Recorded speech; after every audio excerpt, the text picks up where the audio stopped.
Tayo po'y manalangin sa Panginoon. Lord, samahan niyo po kami as we study your word. Dalangin ko po maging practical po ito, Panginoon. You have convicted me and challenged me through this word. And I know that is what you're going to do, Panginoon, sa araw na ito. We are willing. Bukas ang aming puso. Convict us. Challenge us. Align us. In the name of Jesus we pray. Amen. James chapter 4 verse 13 to 17. James 4:13 to 17. Now, listen. You who say, today or tomorrow, we will go to this or that city, spend a year there, carry on a business, and make money. Why? You do not even know what will happen tomorrow. What is your life?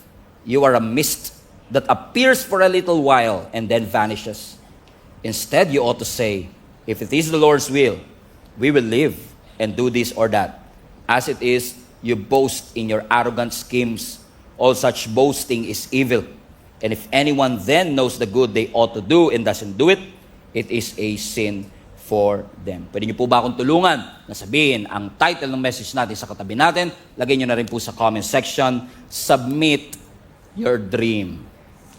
Submit Your Dream. That's the title of my message today. Submit Your Dream.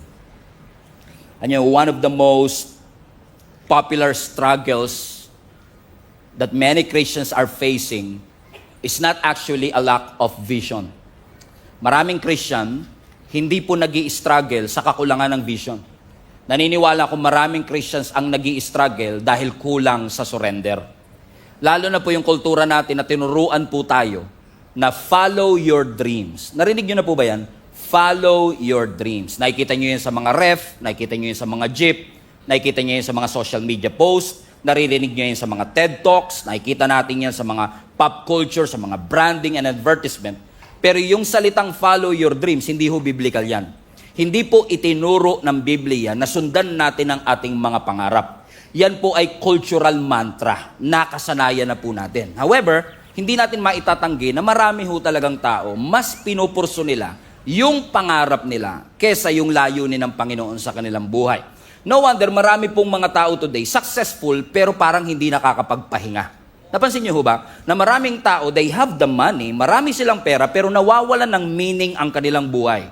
Oo, marami silang ginagawa, productive sila, but at the end of the day, their heart feels empty. Maraming mga Christians din in our generations today, parang paabante ng paabante yung career pero paatras ng paatras yung calling. Something is wrong. I think something is, meron tayong bagay na nami-miss when we always pursue and follow our dreams and we neglect yung purpose ng Panginoon sa ating buhay. We have to understand na lahat po ng tao may puso. At lahat ng puso may pangarap. Pero ang puso natin nangangarap, pero kailangan nating maunawaan at mapaalalahanan na ang buhay natin may purpose. Kung ang toothbrush nga may purpose, ikaw pa kaya? Kung ang ilaw nga may purpose, ikaw pa kaya? Ang toothbrush, ang purpose niya, ipanglinis ng ngipin. At least siya, alam niya ang purpose niya. Ikaw, ako, tayo kaya? Ano ba ang purpose natin? Ang purpose lang ba talaga natin magtrabaho ng magtrabaho araw-araw, kumain, matulog, tapos na? O may mas malalim na meaning ang buhay? Ang purpose ba natin, uminhale ng oxygen at mag-exhale ng carbon dioxide? At pagkatapos nun, tapos na, mamamatay tayo, mawawala tayo dito sa mundo, at pagkatapos nun, tapos na ang ating buhay. Nagkakaroon po ng problema kapag yung purpose natin at yung plano natin ay nagko-compete with each other. Pag yung plano mo sa buhay at yung purpose ng Panginoon nagkaroon ng pagbabangga, ibig sabihin, hindi alam kung sino ang dapat mauna, marami ang nagre-resulta sa burnout. Okay? Everybody say burnout. Bakit nababurnout? Bakit ko sinabi na posibleng ma-burnout ang isang tao na hindi niya alam kung ano ang kanyang ipaprioritize? Because it's possible for us to dream outside God's design. Okay, let me repeat. It's possible for a Christian to dream outside God's design. But you can never fulfill your purpose outside of God. Okay? So pwede kang mangarap na labas sa disenyo ng Panginoon, pero hindi mo magagawa ang purpose ng Diyos kung tatanggalin mo siya sa iyong buhay. Bakit to? Ang pangarap nagbabago. Naalala ko, many years ago, na-share ko yan, nasa YouTube pa yata eh. Isa sa mga pangarap kong sasakyan, BMW. Pero nung nalaman ko yung presyo, e-bike lang, okay na pala ako. Kasi di ba, napansin nyo, ang pangarap nagbabago siya eh. Ang pangarap seasonal siya. Ang pangarap negotiable siya. At karaniwan ng mga pangarap natin ay powered by our desire. Everybody say desire. Anong ibig sabihin? Kumbaga, kaya ka nangangarap, nagdi-desire ka. Halimbawa, nagdi-desire kang yumaman. Nagdi-desire kang sumikat. Hindi ba sama ha? Nagdi-desire kang maging komportable. Nagdi-desire ka na yung mga anak mo makatapos ng pag-aaral. Nagdi-desire ka magkaroon ka ng influence at hindi lang ikaw ang nai-influence. Ganun ang pangarap eh. Usually, powered siya and motivated siya. Ito ang gusto ko. Pero ang purpose iba. Kung ang pangarap driven siya, ito ang gusto ko, ang purpose ina-assign. Ang purpose by design. Ibig sabihin ng ina-assign, hindi ikaw ang pumipili ng purpose mo. Sa pangarap, ikaw eh. Pero sa purpose, hindi ikaw pipili niyan. Ang pumipili ng purpose mo, yung lumikha sa'yo. So, posibleng ang pangarap mo yumaman, pero ang purpose mo maglingkod. Okay? Posibleng ang pangarap mo maging sikat, pero ang purpose mo maging steward, sumunod, to build other people, o dalhin ang ibang tao pabalik sa ating Panginoon. Kumbaga, sa pangarap, laging sinasagot yung tanong na, ano bang gusto kong mangyari sa buhay ko? Pangarap yan eh. Pero kapag purpose, bakit ba ako nilikha ng Diyos in the first place? Ano ba ang reason kung bakit ito nangyayari? A few months ago, I discussed a message about, I think that is our anniversary Sunday, I discussed about the value and the importance of a potter and a clay. You still remember that? Na si Lord, siya ang humuhulma sa atin at tayo naman ang kanyang clay. Balikan nga natin yung verse sa Isaiah chapter 64 verse 8. Ang sabi ng Biblia, "Yet you, Lord, our Father," everybody read this with me, "we are the clay." Sino yung we? Tayo. Tayo daw po ay putik. Tayo daw po ay clay. Pero sino ang potter? Si Lord. Siya ang ibig sabihin ng potter, siya yung naghuhulma doon sa clay. At dahil siya ang naghuhulma, ano sabi ng last part? We are all the work of your hand. Ibig sabihin, ganito lang kasimple, no? Tayong lahat, sumusunod lang kung ano ang gusto nung potter na naghuhulma sa atin. Komprende? Sino ba ang potter? Si Lord. Sino ba ang clay? Tayo. So kapag ba inassign ka ng Diyos, ako ang potter, ikaw ang clay, control ba yon? Hindi. Manipulation ba yon? Hindi. Binabalik ka lang sa disenyo mo. Hindi ka designed to create your own design rather. No? You are created to follow God's design. Halimbawa, yung clay, ang potter ang pipili, yung clay ba magiging bowl o magiging cup? Sino magdi-decide? Yung potter. Ibig sabihin, walang kaalam-alam ang clay, basta siya sunod lang siya ng sunod. Pag iniikot siyang gano'n, sunod lang siya ng sunod. So kapag sinabi ng potter na, magiging bowl ka, ikaw magiging jar ka, ikaw magiging cup ka, wala siyang magagawa. Now, pwedeng mangarap yung clay. At sabihin niya, gusto kong maging espada. Yan. Halimbawa, yung clay sabi niya, habang inuulma siya, "Sir, pwede ba akong maging espada?" Pwede kang mangarap, pero nakadetermine pa rin yung future mo doon sa potter mo. So, ibig sabihin, walang problema mangarap. Pwedeng mangarap ang clay na pwede siyang maging sword. Pero ang tanong, yung clay ba nakadesign para maging espada? No, hindi siya nakadesign para maging espada. Ang espada kayang mag-cut. Ang clay, hindi niya kaya yon. So, kahit anong effort ng clay, hindi niya magagawa yung bagay na hindi niya design. Naunawa, sabi mo sa katabi mo, fasten your seatbelt, papunta na tayo sa iyo. Amen? Halimbawa, sino sa inyo nangangarap makalipad?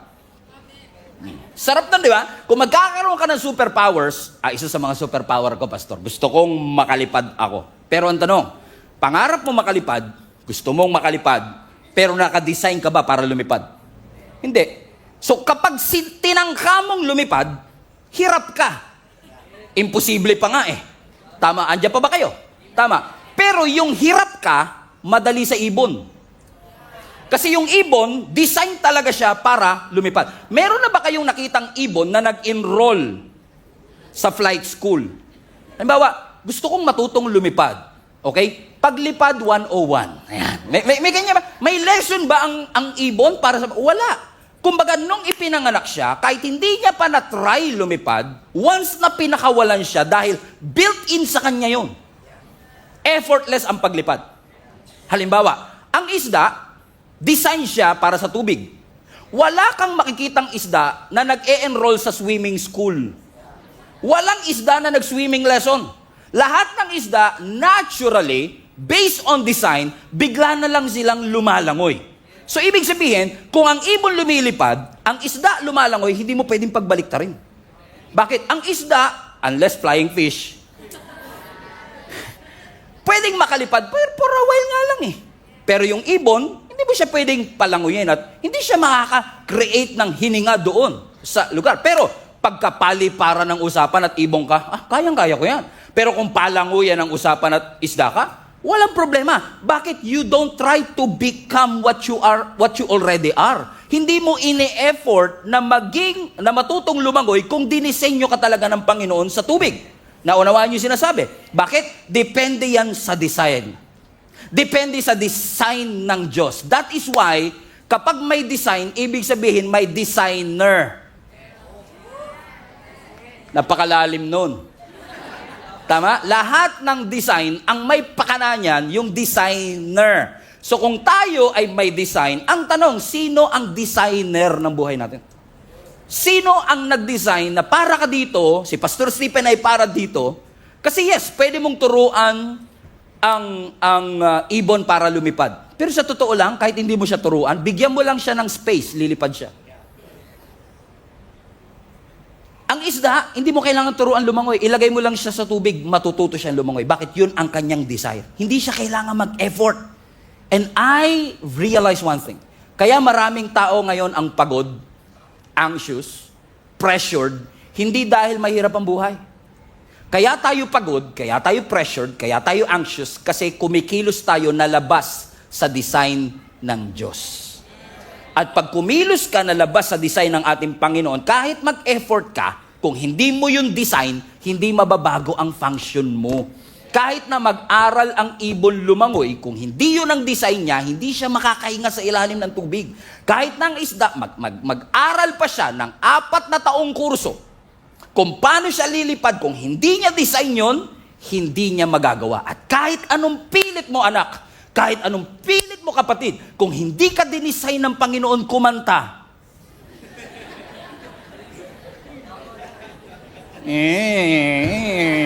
Pastor, gusto kong kumanta. O sige na, gusto mong kumanta, pero tanungin mo, gusto ba namin? Yun muna ang tanong sa...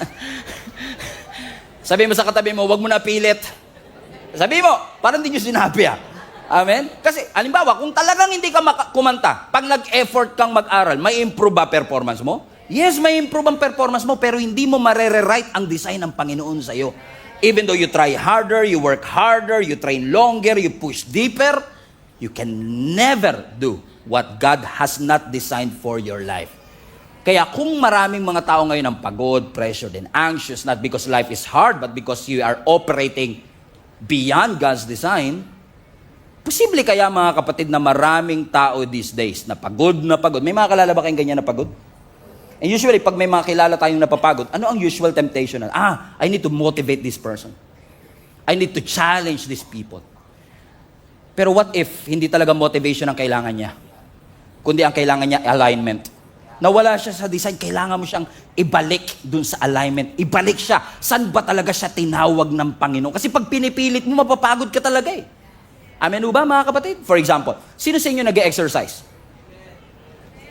Exercise, ganito tayo. Exercise, di familiar no? Pastor naman kasi December, ngayon talaga natin pag-uusapan yung exercise. Di ba pag nag-exercise kami, treadmill na tinatawag, no? Sa treadmill, tumatakbo ka dyan. Kahit gaano kabilis ang takbo mo, after 1 hour, nandun ka pa rin. Kahit pagpawisan ka, nandun ka pa rin. Bakit? Sweat doesn't guarantee progress. Sweat doesn't give you direction. Hindi porket pinagpawisan ka dahil sa effort mo, mabibigyan ka niya ng direksyon. Hindi porket pinagpawisan ka dahil sa effort mo, ay aabante ka na. Bakit? Hindi siya designed for that. Amen? Katulad natin, kahit anong training natin, kahit anong effort natin, nagwo-work lang ang training, nagwo-work lang ang effort kapag siya ay under sa design. Pwede mong turuan ang isda na lumangoy ng mas malalim. Pwede mong turuan siguro ang ibon na lumipad ng mas mahaba, pero hindi mo matuturuan ang ibon na huminga sa ilalim ng tubig. Bakit? Hindi niya design. Kahit anong sikap, kahit anong effort, kung hindi yun ang design ng Lord, hindi natin magagawa. Kilala niyo si Moses? Si Moses, ang calling ng Panginoon sa kanya, he's going to be a deliverer, a leader. Everybody say leader. Si Moses, magiging leader siya ng nation of Israel, but Moses ran away from leadership. He tried to run away. Now question, yung effort niya bang tumakbo doon sa pagtawag ng Diyos, nabago ba yung pagtawag ng Diyos? Hindi. Kahit anong takbo mo, kung nakadisenyo ka para doon, hindi mo matatakbuhan.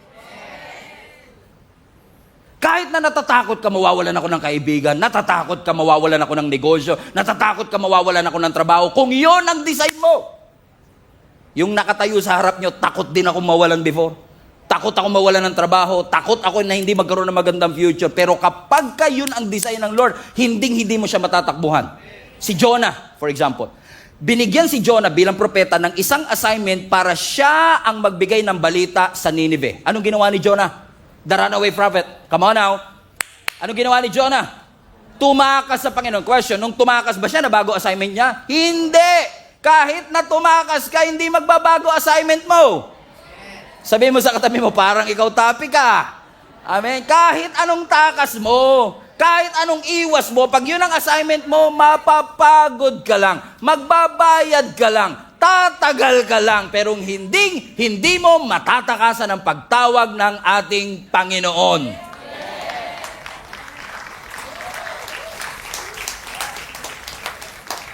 Kahit ikaw si Usain Bolt at ikaw ang may pinakamabilis sa pagtakbo, hindi mo mauunahan ng Diyos.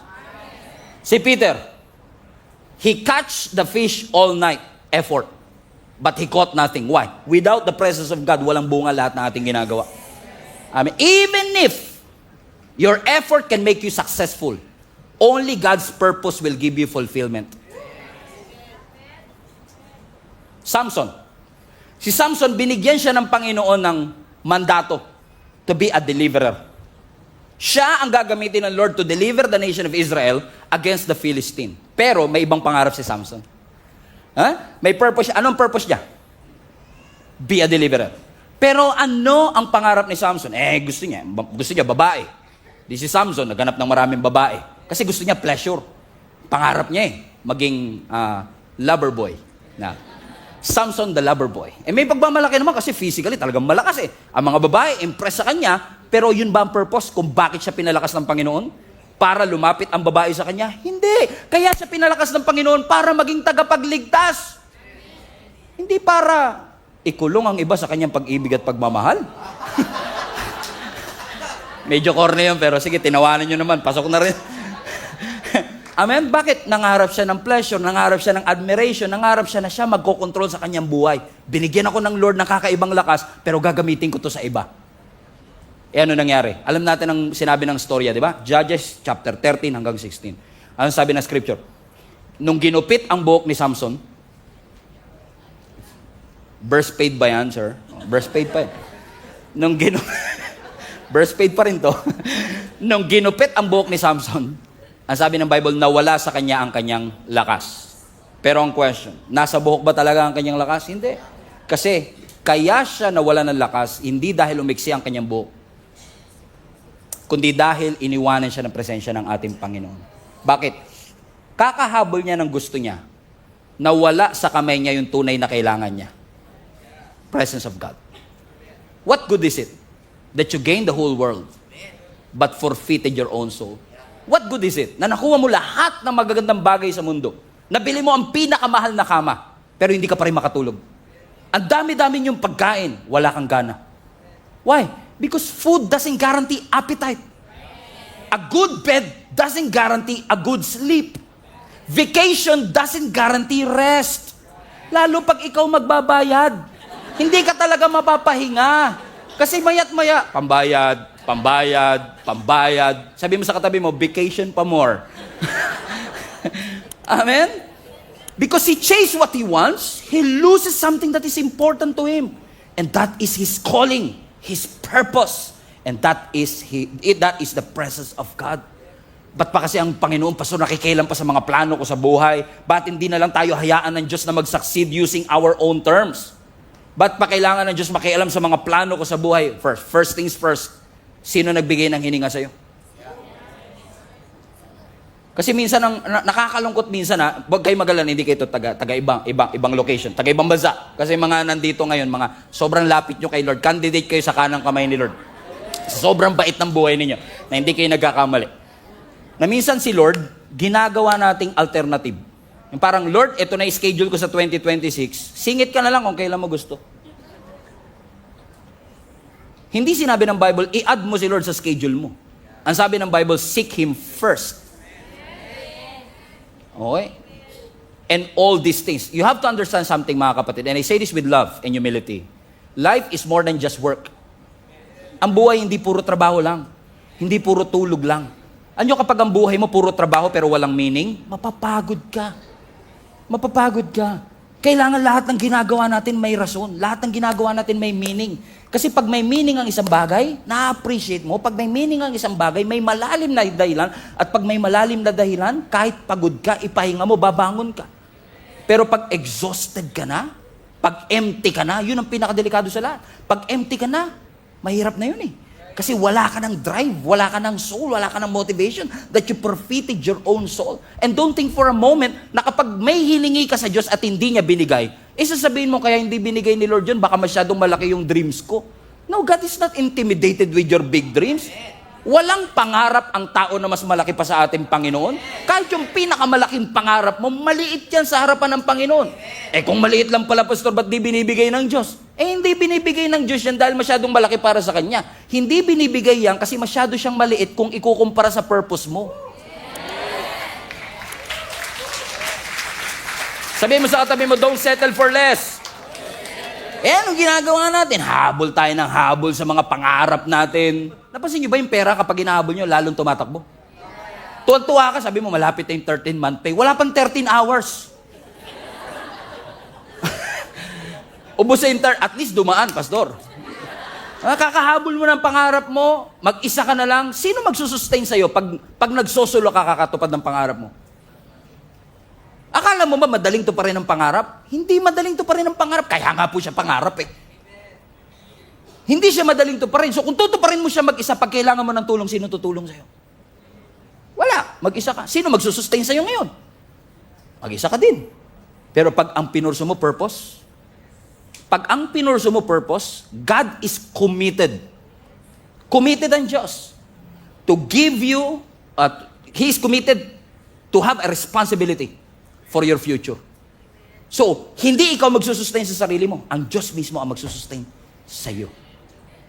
Amen? I did not do this in previous service and I've done this illustration a lot of times, but I will do it anyway. Okay? Kasi ang mga pastor naman paulit-ulit. If you have a Bible, open to Psalm 23 verse 6. Ang sabi ng scripture doon, blessings and mercy shall follow you all the days of your life, and you shall dwell in the house of the Lord forever. Blessings and mercy. Sino sa inyo gusto nyo ng blessing? Amen. Ulitin ko, sino sa inyo gusto nyo ng blessing? Amen. Sino sa inyo gusto nyo ng mercy? So, dahil gusto mo ng blessing, hinabol mo. Gusto mo ng blessing, pinangarap mo. Pero yun ba ang design? Sabi ng Bible, blessings and mercy shall follow you. For example, si Jenny tawagin ko, pinakamaganda babae sa balat ng lupa.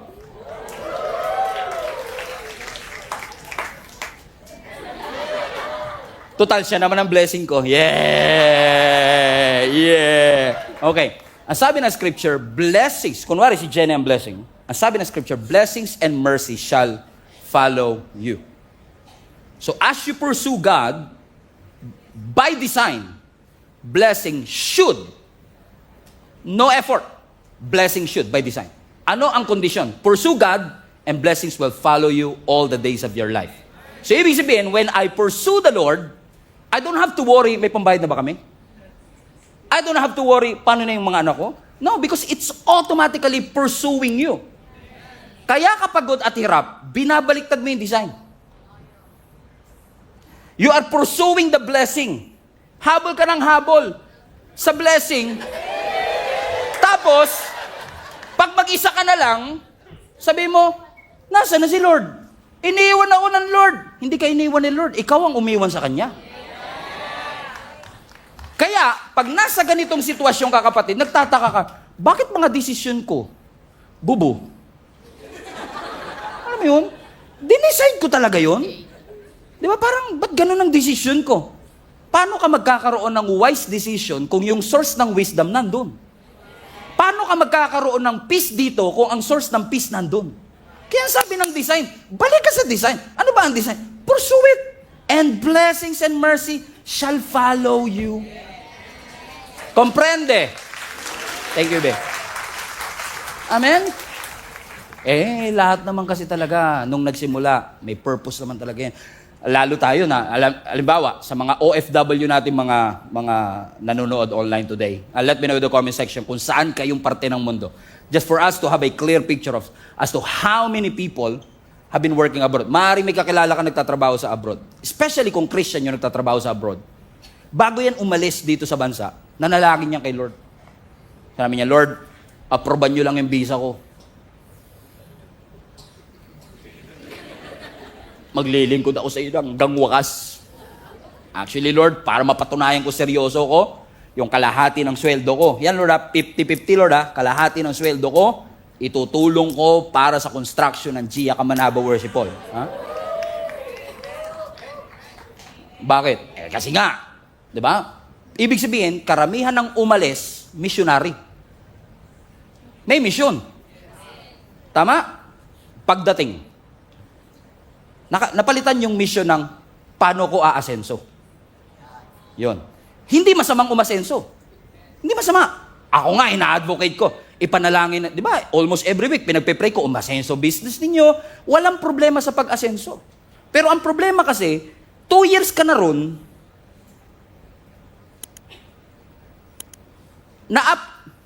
2 years ka na ron, okay. 2 years ka na ron, pero imbis na yung calling mo nag-upgrade, appliance mo nag-upgrade. Hindi ba sama na ma-upgrade ng tulad kayo, kakabili nyo lang ng oven this week dahil sa bonus nyo eh. Bumili kayo ng rep na 2-door. Diba? Walang problema. Pero teka lang, ano ba talaga ang purpose? Ba't mo siya pinag-pray in the first place? Hindi ko sila, kasi nung nangako ka naman kay Lord, wala naman ako dun eh. Kaya ikaw lang naman yung nangako. Hindi kita pinilit na mangako kay Lord. Ikaw ang nangako kay Lord. Sabi mo, Lord, ibibigay ko ang buhay ko sa iyo. Kaso, pagdating doon, nakalimutan mo na yung assignment mo. Nakalimutan mo na ang purpose mo, why you are there in the first place. Kaya parang dati, hindi kayo Tagayban Church, kaya parang sinasabi mo, Lord, gamitin mo ko. Lord, gamitin mo ko. Nung meron ka na ng mga pangarap mo, Lord, i-maintain mo to. Lord, i-maintain mo to. Pero, where was God when you are planning for all of these things? Was not even included. For example, dito sa church, may mga sitwasyon dito na minsan magtataka ka talagang totoo yung love is blind eh. Alam niyo ibig sabihin? Pag kinilig talaga, hindi na nakikinig. May kilala ba kayong gano'n? Yung pag kinilig na, wala nang kinig-kinig yan. Tuloy, di ba?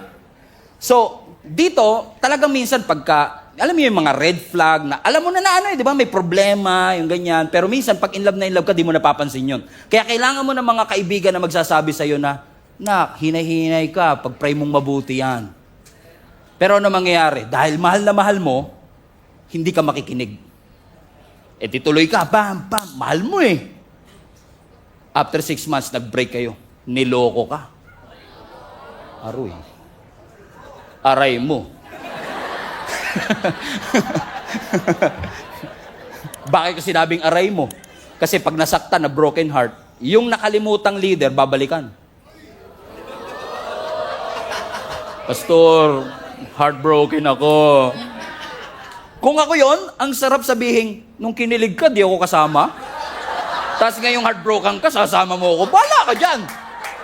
Bakit? Minsan tayo, pag nagpaplano, may sarili tayong mundo. Pero pag may problema, Lord, nasan ka? Yun ang problema. Yan ang problema. Tignan mo katabi mo, duguan na eh. O naalala nyo po noon, marami sa inyo dito, dati kayo nanonood sa live stream. Dumaan ang video ng Gia Kamanaba. Kaya napanood ninyo, one day sinabi nyo, ay may simbahan pala doon sa Caloocan, aatin ako. No, naalala nyo pa nung hindi ka pa umaatin dito in person, nanonood ka ng live stream. Kada post share, pam. Kada may post, pupusuan mo yan. Bam. At kahit online yung service, nanonood ka lang online ha, yung puso mo present na present. Present eh. Tapos nakaating ka in person. Present ka na ngayon in the flesh, pero absent naman yung commitment. Something is wrong. Napansin nyo? May nagbabago eh. Question, nagbago ba sa service natin? Sunday pa rin naman tayo. Walang nagbago sa service. Ibig sabihin, walang nagbago through the years. Ay, meron pala. Yung priority mo. Nagbago. Nakalimutan na natin. Sabi ng Bible, seek first His kingdom and His righteousness, and all these things shall be added unto you. Alam niyo, ina-expect ko na yung message na to, hindi amenable. At pwedeng sasabihin nila, Pastor, minsan ka na nga lang nandito. Yan pa yung message mo. Pero tatay niyo ako eh. Responsibility kong paalalahanan kayo na meron kayong layunin at meron kayong purpose sa inyong buhay. Naalala mo nung hindi ka pa naglilingkod kay Lord, sabi mo, Lord, kahit anong role. Sige, Lord, bibigay ko. Tapos nung may role na, masyado naman demanding tong role na to. Lord, kahit saang ministry. Nung nasa ministry na, matagal pa ba yan? Because somewhere along the way, nakalimutan natin na kapag naglingkod, may sakripisyo. Nakalimutan natin. Akala natin comfortable lahat. Akala natin mabait ang lahat. Naalala mo dati, hindi ka uma-absent sa church. Hindi ka uma-absent. Sabi mo, pag God first. Di ba, naalala mo yun? Sabi mo, sarado ang tindahan pag Sunday. Kasi para kay Lord to. Outing, di ko mag-outing. Sunday!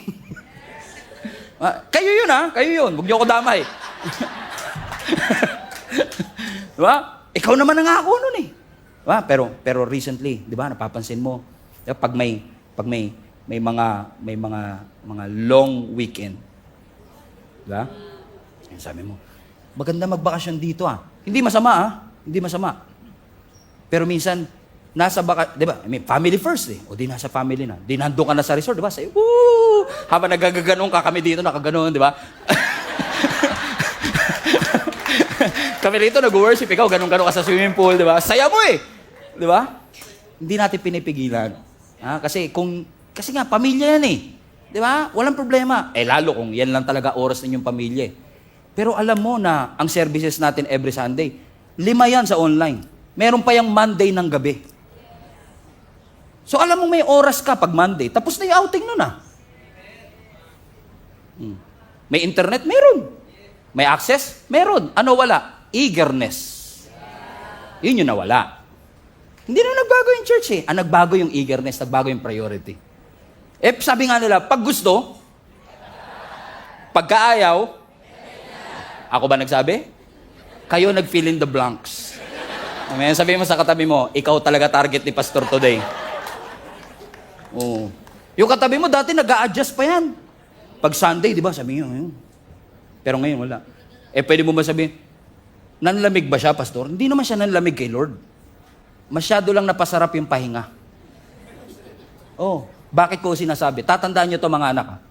Ang backsliding, pag sinabing backsliding, yung pagbalik mo sa lumang buhay, ang backsliding hindi nagsisimula sa rebellion. Walang nag-backslide, rebelde ka agad. Walang ganun.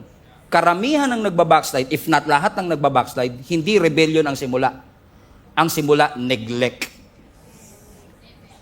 Kapabayaan. Yung dating importante, hindi na masyadong importante sa kanya ngayon. So anong ibig ko sabihin? Hindi ka naman biglang tumalikod sa Lord. Hindi ka biglang nawala sa Panginoon. Unti-unti mo lang tinigil yung dating ginagawa mo para sa Kanya. Kaya ang sabi ni James, are you still with me? Sugatan ah. Kaya ang sabi ni James sa James chapter 4, now listen, verse 13. Giya kamanaba, makinig kayo. Lahat ng mga tao na nagsasabing, ngayon o bukas, pupunta kami sa Thailand. Pupunta kami sa Japan. We will spend a year there. We carry on with our business and to make money. Verse 14. Bakit? Bakit? You don't even know what will happen tomorrow. What is life? What is your life? You are a mist, hamog ka lang. Alam niyo ibig sabihin ng hamog? Fog? Pag hinalintulad yung buhay natin sa hamog, ibig sabihin, ngayon nandyan, mamaya wala na. Ibig sabihin, walang guarantee ng sustainability. Walang guarantee ng breath for tomorrow. Kaya sinasabi na, kayong lahat na nagsasabing, ngayon pupunta ako dito sa city nito, bukas pupunta ako dito, magtatayo ako ng negosyo, I will make money. Hold your horses. Hold your horses. Do you not know that your life is a mist? Have you hindi nyo ba na-realize na wala kang control sa oras mo, anak? Hindi mo hawak ang oras. Ang may hawak ng oras natin, ang Diyos. Hindi mo hawak ang karir mo kahit gaano ka kahusay. Hindi ikaw may hawak ng karir. Hindi ikaw ang may hawak ng iyong negosyo. Hindi ikaw ang may hawak ng bangko sa Pilipinas. No. Only God is the true source of everything. Amen? Let's go back to verse 13. Can I take a few minutes to digest these verses for you? Just one verse. I promise you it will be worth it. Wala naman kayong magagawa. Dito na tayo. Diba? So, pasinin nyo to. Now, listen, you who say, today or tomorrow, we will, highlight this part, we will go. Everybody say, we will go. So, sasabi ni James, kayong lahat na nagsasabi, ngayon, gagawin namin to, bukas, gagawin natin to. Bukas, dito kami pupunta. We will go. Everybody say, we will go. What does it imply? We will go. It implies what? Movement. Gagalaw ako. Pupunta ako dito. Sabi niya, we will go. Pero ang sinabi ng scripture, we will go. Depends on kung ialaw ni Lord. Hindi, no? Sabi lang, we will go. So, ibig sabihin, yung kanyang direction ay self-initiated. Ako nag-initiate kung saan ako pupunta. So, ano naging basis ng decision? Preference. Ano naging basis ng decision? Opportunity. Ano naging basis ng kanyang decision? Ambition. Discernment. Pag tinignan mo, we will go, mukhang confident. Pero may submission ba? Come on? May submission ba kay Lord? No. Next. We will go to this or that city and spend, highlight this part, spend a year there. Ano ibig sabihin ng spend a year? Ba't hindi sinabing spend month or I will spend my day there? So the fact na sinabi niyang, I will spend a year there, ibig sabihin ginagaranti niya buhay pa ako after 1 year. And that is an illusion, my friends. Illusion siya na ikaw ang may hawak ng iyong oras. You don't hold your future. You don't hold your time. Time is not a right. Hindi nating karapatan bigyan ng Diyos ng oras. Mercy ng Diyos kung ba't buhay pa tayo. Grace ng Lord kung bakit pa tayo nandito. Regalo ng Diyos ang oras. At kung regalo siya, dapat siyang i-steward. Dapat siyang i-manage ng tama para sa kanyang kaluwalhatian. So kasi sinasabi, we will go and we will spend 1 year there. Let's continue. And we will carry on with our business. Ibig sabihin, ina-assume mo na kapag nag-effort ka sa negosyo, magsasucceed ka. So ibig sabihin, ang skills mo, nasaan ang tiwala? Sa sarili. Nasaan ang tiwala? Sa network. Nasaan ang tiwala? Sa experience. Productive, pero nag-pray? No guarantee. And last, sabi doon, and we will make money. Everybody say, make money. So, ibig sabihin, nag-business, eto naman ngayon ang resulta. Now we have the money. So, ibig sabihin, hindi lang siya confident na buhay pa siya after 1 year, posibleng may confidence din siya sa resulta that if I work hard, I will earn money. Hindi siya sinabing there's a possibility that I will earn money. Like money is it as if like money is a right? No, it is a mercy of God. So what will happen kung makakakuha ka ng pera pero hindi mo ipinanalangin? What will it develop in your heart? Di ba pride? Di ba? It will develop pride in you kasi isipin mo, it is my skill. It is my network. It is my connection. Is God condemning money? No. Hindi kinokondemn ng Lord ang pera. Nire-rebuke ni James at ng Diyos yung entitlement sa ating puso na we think that it is because of our skills and connection that we have all of this. We don't. Only through His grace, meron tayo nito. So ano ba sinasabi ni James? Ibig sabihin, Pastor, hindi na ako magpaplano? No. Hindi against ang Lord sa planning. Against ang Lord sa pride. Against ang Lord sa entitlement. So kinokorek ng Lord, hindi yung plano. Ang kinokorek niya, anong tono ng plano mo? Asan ang Diyos sa plano mo? Asan ang Diyos sa iyong mga pangarap? Against ba ang Lord sa negosyo? No. Against ba ang Lord sa wealth? No. Against ba ang Lord sa pera? No. Si Jesus nga may treasurer. Ba't ka may treasurer kung walang treasure? So God is not against wealth. Amen? Ang Diyos hindi siya against. Against siya kapag yung success mo self-sufficient. Feeling mo, ikaw ang may pakana. So anong nangyari? Si Lord ngayon, consultant na lang. Hindi na siya ang tunay na may-ari. Kinokorek lang ni Lord. Yung business mo, hindi sa'yo yan. Kay Lord yan. Huwag mo siyang gawing consultant. Siya dapat ang number one sa sinasangguni natin. Kaya kapag sinabi ng kultura sa atin, follow your dream. Everybody say, follow your dream. Is that right? No. Don't follow your dream. Submit your dreams to God. Huwag mong sundan ang pangarap mo. I-submit mo ang mga pangarap mo sa ating Panginoon. Kasi, yes, ang Diyos hindi siya against sa pangarap. Si Joseph nangarap, si Daniel nangarap, hindi against ang Diyos na ikaw ay mangarap. Pero ang sinasabi lang ng Lord, yung pangarap na meron ka, i-offer mo sa Panginoon. Yung pangarap na meron ka, i-submit mo sa Diyos. Question, sino sa inyo willing mag-submit ng inyong mga dreams sa ating Panginoon? Ulitin ko lang, sino sa inyo ang willing mag-submit ng kanyang mga pangarap sa ating Panginoon? Taas kamay, taas kamay, taas kamay. Okay, third time is the charm. I'm setting you up. Clue. I'm setting you up. Sino sa inyo willing na i-submit ang inyong mga pangarap sa ating Panginoon? Sure? So pag sinabit mo yan, papayagan mo ang Diyos na i-inspect yung pangarap mo. Papayagan mo ang Diyos na i-redefine ang pangarap mo. Okay pa rin sa'yo. Okay, ito matindi. Papayagan mo ba ang Diyos na i-resize ang pangarap mo? Okay. Amen pa rin ha. Ito, ewan ko na lang. Papayagan mo ba ang Diyos na i-replace ang pangarap mo? Kasi submission eh. Ibig sabihin, siya talaga ang masusunod. Kaya sabi ng Proverbs chapter 19, many are the plans in a person's heart, but it is the Lord's purpose that prevails. Many are the plans in a person's heart, but it is the Lord's purpose that will prevail. Maraming plano yung katabi mo para sa 2026. Nagpaplano na yan magpakasal, kahit wala pang jowa. Hibang.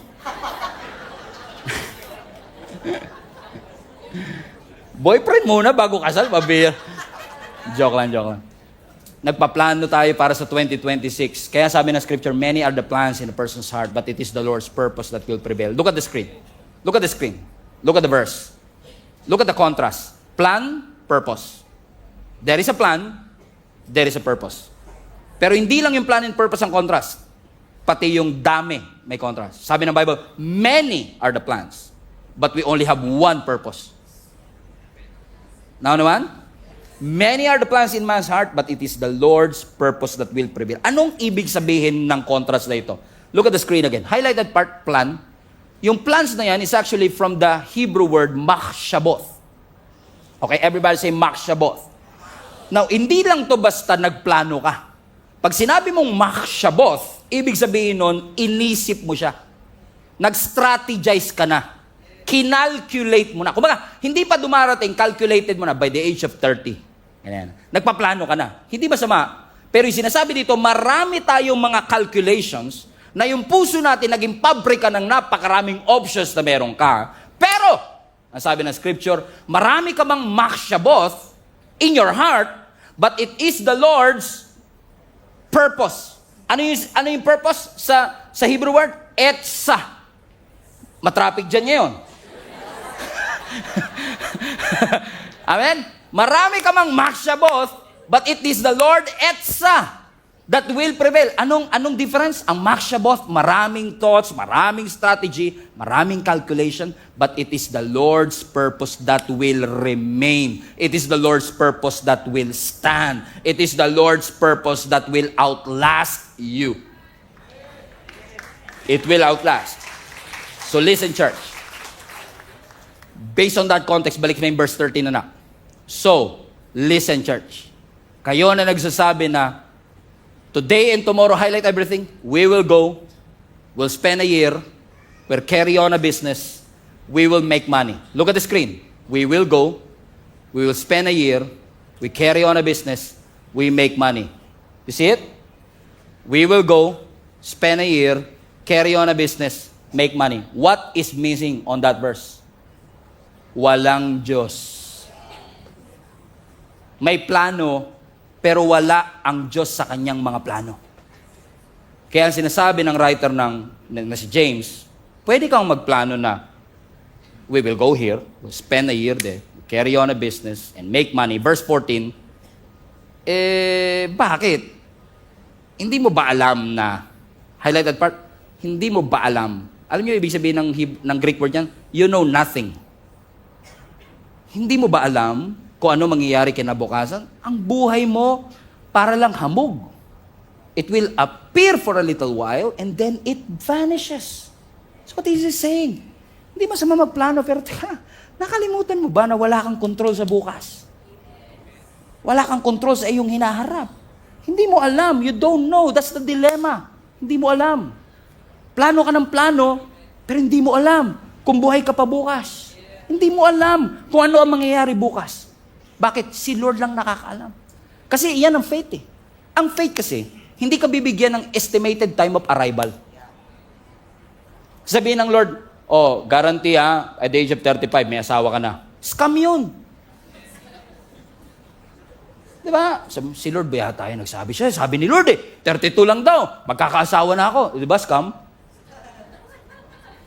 Bakit? Nilalagyan mo ng estimated time of arrival, nilalagyan mo ng expiration date. Pero ang Diyos hindi nagbibigay ng ETA.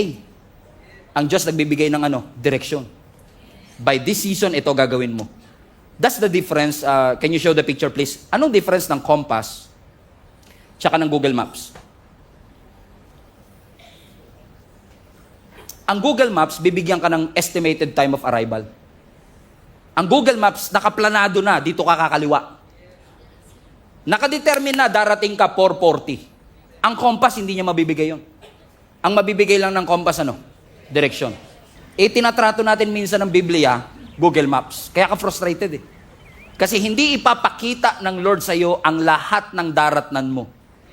Pero ang ipapakita niya, yung susunod na direksyon. North, south, east, or west. Kaya pala sabi ng Bible, your word is a lamp unto my feet and a light unto our path. Bakit? Ang word of God, hindi po siya spotlight sa kinabukasan. Siya ay lampara para sa susunod mong hakbang. Ang ipapakita ng Lord sa iyo was the next step. But will you be able to trust God? Hindi sinasabi ng Lord, wag ka magplano for the next year. Nagpaplano ang church, nagpaplano ako, lahat tayo nagpaplano. But where is God in the middle of all of this? Is there at least a sign na sinasabi mong, Lord, ang gaganda ng mga plano namin, pero kung hindi mo to loloobin, hindi naman to mangyayari. Plano namin mag-open ng ganito sa next year, plano namin gawin to sa next year. Naalala nyo, plano natin ngayon dapat nasa pure gold na tayo? Ano nangyari? Plano o purpose? May blueprint pa yan May blueprint na nga, hindi pa nangyari. Bakit? Si Lord lang nakakaalam. Si Lord lang nakakaalam ng lahat ng bagay. So let's submit our desires to God. Bakit? So yung sinasabi ni James, balik mo yung verse 14, anak, you don't know. Your life is a mist that appears for a while and then it vanishes. Verse 15. So instead, everybody say instead. Balik mo yung 13 na. Balik mo yung 13 na. Let's give him a context. Makinig kayo, Gia Kamanaba. Kayo, sinasabi nyo, today, tomorrow, we will go to that city, spend a year, carry on a business, make money. Hey, why? Next verse. Why? You don't even know what will happen tomorrow. Your life is a mist that appears for a while. Huwag mong sabihin na kaya mo itong gawin. You can make money. You can spend there in 1 year. Verse 15. Instead of saying that, you ought to say, highlight this part, if it is the Lord's will. So instead of sabihin, next year, sure. Ang sinasabi ni James, instead of saying that, say, if the Lord is willing. Diyan natin nakuha yung God willing.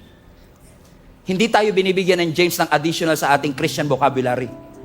Kasi nung sinasabi ni James yan, if it is the Lord's will, we will live. Bakit literal nilang sinasabing kung kalooban ng Lord na buhay pa kami because they were persecuted at that time. Literal silang hinahunting at gustong patayin. So parang sinasabi nila, hindi ko mapapangako kung makikita pa tayo next year.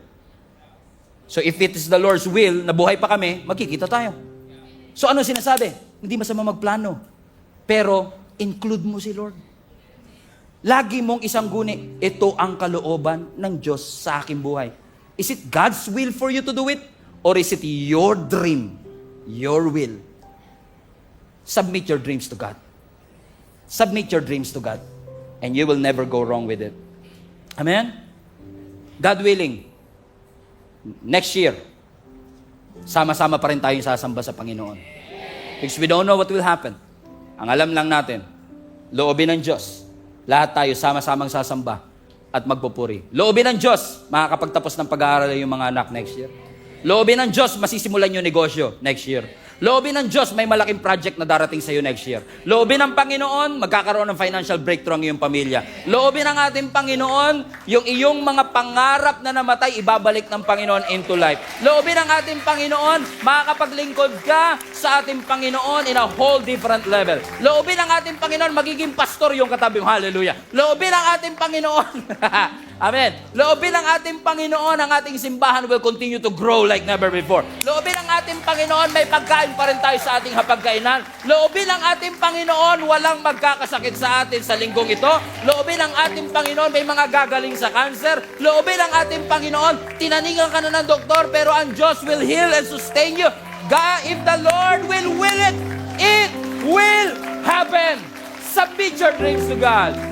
Because if you're willing, and God is willing, you're going to experience it like never before. Tayo lahat. Sabi mo sa katabi mo, God willing, katabi pa rin kita next Sunday.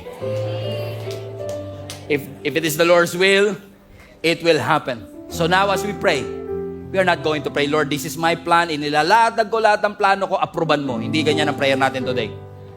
Ang prayer natin, Lord, ano kalooban mo? We are willing to surrender. We are willing to submit.